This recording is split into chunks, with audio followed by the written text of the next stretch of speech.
As Xi Jinping is set to take a third term in power, many are wondering, is Xi the next Mao Zedong?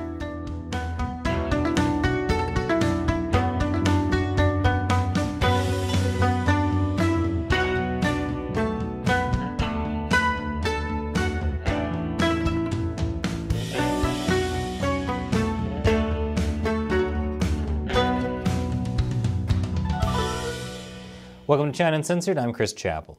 Tomorrow is the 20th Party Congress, a major meeting of the Chinese Communist Party held every 5 years. By the way, you can celebrate with your very own General Hostility t-shirt. It's the people's favorite communist soap opera. Get yours at chinauncensored.tv/merchandise, but hurry, it's only available for a limited time. At the last Party Congress 5 years ago, Chinese leader Xi Jinping literally got himself written into the party's constitution, or at least his thought. That's insane. That would be like if Joe Biden wrote his own new amendment into the U.S. Constitution. If I had to guess, that amendment would be mandatory naps after lunch. Actually, I could get behind that. Now, back in the day, the whole adding his thought to the Constitution thing led some to say that Xi had achieved Mao-like power. But now, Xi is going to be even more Mao-like, at least according to some China analysts. This party Congress, Xi is expected to take another 5-year term as General Secretary of the Communist Party, which paves the way for him to become leader for life. And not because he's only expected to live for another 5 years. General hostility can get intense. According to a New York Times opinion columnist, this means Xi is the second coming of Mao Zedong. Now pay attention, because you're going to start to see some major problems with that concept. That opinion piece says the implicit bargain in modern China is that its leaders will deliver prosperity and, in exchange, the people will deliver their unwavering support. But Xi's policies jeopardize that bargain by threatening China's prosperity. Xi's actions threaten China's prosperity? Wow, he really is like Mao. The Atlantic Council also compares Xi to Mao, while praising so-called reformers like Deng Xiaoping, the guy who ordered the Tiananmen Square massacre.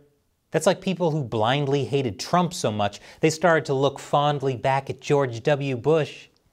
Yeah, he failed to prevent 9/11, invaded Iraq on a lie, and made a mess of Afghanistan, but at least he didn't write mean tweets. Former Australian Prime Minister Kevin Rudd writes that Xi Jinping brought back Marxist-Leninist ideology. He also praises former Chinese leader Jiang Zemin for rapidly expanding the role of the market in the Chinese domestic economy and embracing a foreign policy that maximized China's participation in a global economic order led by the United States. Odd way to describe Jiang Zemin, considering he built much of the Orwellian police state and surveillance system China has today, and implemented a giant state-backed organ harvesting scheme that's still killing people now. But hey, who cares about crimes against humanity when he expanded the market? Specifically the black market, which is full of even more organs, thanks to him. I hope you're seeing the problem. All these people are talking about Xi Jinping as if he's some kind of unique evil. That's ridiculous. Xi's crimes are a very normal type of evil, at least among communist leaders. Xi's predecessors also committed massive crimes against humanity. But it used to be easier to ignore previous leaders' crimes. Why? Because those leaders made it much easier for Westerners to make money in China. That's it. That's why they keep talking about the economy under former Chinese leaders. That's all that matters to some people. Which is stupid, considering that if you even look at the economic situation back then, the Chinese Communist Party was constantly ripping off Western technology, driving Western manufacturers out of business with cheap Chinese knockoffs, and waging economic warfare through the World Trade Organization. I'm starting to think that if Pol Pot made Westerners money, they wouldn't have minded any of his crimes either. They'd even think it was an ingenious cost-saving measure to make Nikes out of human remains. Sweet new pair of Hair Jordans you got there. So the idea that suddenly Xi has brought back Marxist-Leninist ideology, is ludicrous. Marxism-Leninism has been China's official ideology since 1949. That's not me saying that, it's what they say. It's literally been in China's constitution the whole time. Can't you read, Kevin Rudd? They also openly talk about spreading international communism. Xi Jinping is not a good guy, but he's a symptom. Communism is the disease. So now that we've established that this analysis of China is very wrong, we can actually talk about what a third term means for Xi Jinping. Is he really the next Mao? Does he have total unlimited power? We'll dive into that right after this quick commercial break. Welcome back. Xi Jinping is set to grab a third term in power. Some are saying he's the next Mao Zedong, but is that true? Well, first of all, Mao Zedong wasn't even the Mao Zedong that people think he was. He didn't effortlessly hold the reins of power. Mao had to purge his political rivals to become the great helmsman, and then he had to conduct purges again and again just to keep that power. He was kind of like the popular girls in high school. They weren't popular because everyone liked them. They were popular because they ruthlessly cut down anyone who threatened their status. Let's just say that general hostility, the Mao years, is even crazier than the current version. The whole reason Mao launched the Cultural Revolution is because he had basically been knocked out of power following the disastrous Great Leap Forward, the campaign that led to massive famine and tens of millions of deaths. So even with the third term, Xi Jinping is not going to be sitting comfortably on the throne. Now some say Xi will abandon the so-called collective leadership model and become a one-man dictator, that Xi would bring back the position of party chairman. The Economist writes, to resurrect the party chairman position would be a symbolic rejection of this post-Mao consensus. But Xi's position is not nearly as strong as some people think. According to a senior analyst with China Uncensored, a China political risk consultancy, despite the propaganda hyping him as an effective strongman leader, Xi has fallen short in achieving many of the aims he set out to accomplish upon first taking office in 2012. For instance, it is transparently clear to everyone that Xi's zero COVID policy is wreaking havoc on the Chinese economy. For the first time since the 90s, China's economy is lagging behind the rest of Asia. And while Chinese state-run media continues to praise zero COVID, the reality on the ground is different. People can see it, including top Communist Party members. This article on the Chinese version of Voice of America features interviews with several unnamed party princelings and second-generation Reds. Second-generation Red is what they call the children of party elites. I myself prefer the term spawn of the party elite, or CCPWs. Anyway, Xi is not too popular among them.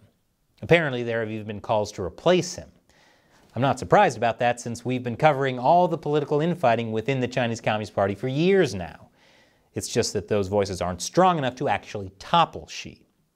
But you can see why when those baseless rumors of a coup against Xi started floating around a few weeks ago, a lot of people were hoping it was true, as if that would somehow fix China.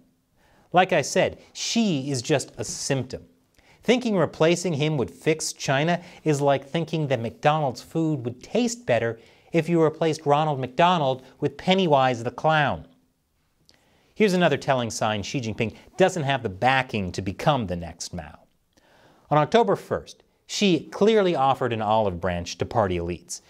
In an article in Qiushi, the party's main ideological newspaper, Xi said he won't take the old road of closure and rigidity, which is basically a way of saying he won't go back to the closed-off economy China had under Mao. Makes sense, after all. Xi would never do anything to hurt China's economy. He also promised not to take the evil road of changing the red flag, but will always adhere to and develop socialism with Chinese characteristics. That basically means Xi won't abandon communism for a Western-style democracy, changing the red flag. Now you might be thinking, no duh, Xi isn't going to start a democracy.